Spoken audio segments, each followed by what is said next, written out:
요새 너 조금 이상해졌어 자꾸만 시도 때도 없이 hello everyone, कैसे हैं आप लोग। Welcome back to my channel. और डिस्क्रिप्शन से आपने देख लिया होगा कि आज का वीडियो किस टॉपिक पे होने वाला है। तो आज का वीडियो होने वाला है how I got 340 out of 316 last NEET exam without coachings. तो आप सब लोग को पता नहीं होगा पर मुझे 11th और 12th में कोचिंग्स नहीं थे। मैंने अपने नीट की प्रिपरेशन खुद सेल्फ स्टडी से की थी। तो वो मैंने कैसे की थी, द मेन थिंग, आपको अपना गोल जो है आपकी लाइफ का वो सेट करना होगा, आपको जो पसंद है। अगर आपको MBBS करना है तो ही आई सजेस्ट यू कि आप किसी के प्रेशर में नहीं हो तो कीजिए। अगर आपका मन किसी और चीज़ में है तो गो फॉर इट। तो ये चीज़ याद रखना है कि आपको NCERT के ज़्यादा बाहर नहीं जाना है। हाँ, आप लिमिट से थोड़ा सा ऊपर पढ़ सकते हो, एक्स्ट्रा पर ज़्यादा नहीं पढ़ना है क्योंकि उसका कुछ भी बेनिफिट नहीं है। तो आपका मेन मोटिव होना चाहिए NCERT के बाहर ना जाइए। और NTA को आप NTA की वेबसाइट से NTA की ऐप को डाउनलोड कर लीजिए, उसमें आपको सारी इन्फॉर्मेशन मिल जाएगी। तो आपको NCERT के बाहर बिल्कुल नहीं जाना है।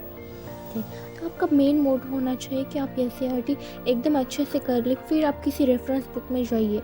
देन सेकेंड थिंग कि आपको ज़्यादा कुछ एक्स्ट्रा आउट ऑफ सिलेबस नहीं जाना है। जैसे कि बहुत सारे स्टूडेंट्स को मैंने देखा है, ये उनको अच्छा लगता है डीप में जाना। कोई टॉपिक अगर ट्यूशन्स में भी पढ़ाया जा रहा हो तो वो डीप में जाके पूछते हैं कि ये कैसे आया, वो ऐसा कैसे हो सकता है। तो इसमें आपको नहीं जाना है क्योंकि आपका नेम है नीट यूजी और उसमें रिस्ट्रिक्टेड सिलेबस होता है। बायोलॉजी में 2-3 क्वेश्चन आते हैं आउट ऑफ सिलेबस, बट वो मेनली आते हैं ह्यूमन रिप्रोडक्शन से। तो अगर आपको करना ही है तो उसका आप आउट ऑफ सिलेबस कर सकते हो। तो आपको आउट ऑफ सिलेबस बिल्कुल नहीं जाना है। द थर्ड थिंग, आपको NCERT पूरी रट लेनी है।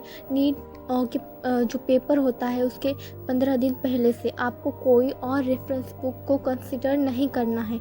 और आपको आपकी NCERT कम से कम मैं तो कहूँगी 5 बार हो जानी चाहिए, क्योंकि मेरी खुद की NCERT 5 बार हो चुकी थी नीट के 15 दिन पहले, और मैं NCERT ही रीड कर रही थी। तो नीट के 3-4 दिन पहले बायोलॉजी का प्रिपरेशन कैसे करें। नीट के 3-4 दिन पहले आपको सिर्फ और सिर्फ मॉक टेस्ट देने हैं। तो मैंने क्या किया था, मैंने NTA की एक वेबसाइट है या फिर आप कह सकते हैं NCERT की ऑफिशियल ऐप भी है जिसका नाम NCERT ही है, NTA है। तो आप वो ऐप डाउनलोड कीजिए, उसकी लिंक मैं आपको डिस्क्रिप्शन में दे दूँगी। तो मैंने वो पूरी ऐप के सारे वहाँ पे टॉपिक वाइज आपको क्वेश्चंस मिल जाएंगे। तो मैंने सारे के सारे जो क्वेश्चंस है वो वहाँ से ही सॉल्व किए थे, क्योंकि मेरे पास कोई ऑब्जेक्टिव बुक नहीं थी उस टाइम। तो मैंने NTA के ही सारे के सारे जो क्वेश्चंस है वो सॉल्व कर लिए थे। आप उसे कंसीडर कर सकते हो, क्योंकि मैंने वही किया था और मेरा 340 उसकी वजह से आया। मेरे मेन मार्क्स जो है वो किस में गए, तो आई टेल यू, मेरे मेन मार्क्स जेनेटिक्स में गए हैं। क्योंकि एज़ पर यू नो कि मुझे कोई क्लासेस नहीं थे, तो जेनेटिक्स मेरा डीप में नहीं हुआ था। मैंने सिर्फ रीडिंग की थी और मैंने लाइन टू लाइन किया था। पर जेनेटिक्स में आपको पता है काउंट के, पेडिग्री के बहुत सारे क्वेश्चन आते हैं, तो मेरा उसी में मेरे मार्क्स चले गए थे। तो मैं सजेस्ट करूँगी। और द मेन थिंग कि अगर आपको एक टॉपिक सिखाया जाता है तो आप बस उतना ही कीजिए कि बार बार, अगर आपको वीडियोस भी आते हैं तो आप बार बार वही देखते हो, उसमें कुछ भी नहीं रखा। आपको सेल्फ स्टडी करनी चाहिए। और मेन थिंग अबाउट इट कि आपको NCERT को ही कंसिडर करना है। और मॉक टेस्ट बहुत सारे दीजिए, क्योंकि मॉक टेस्ट 3-4 दिन पहले तो आपको मॉक टेस्ट ही देने चाहिए। तो दिस इज़ माई शेड्यूल और मैंने बिल्कुल टाइम वेस्ट नहीं किया था। और अगर ये वीडियो आपके लिए यूज़फुल है ज़रा भी तो मुझे ज़रूर बताइएगा कमेंट सेक्शन में।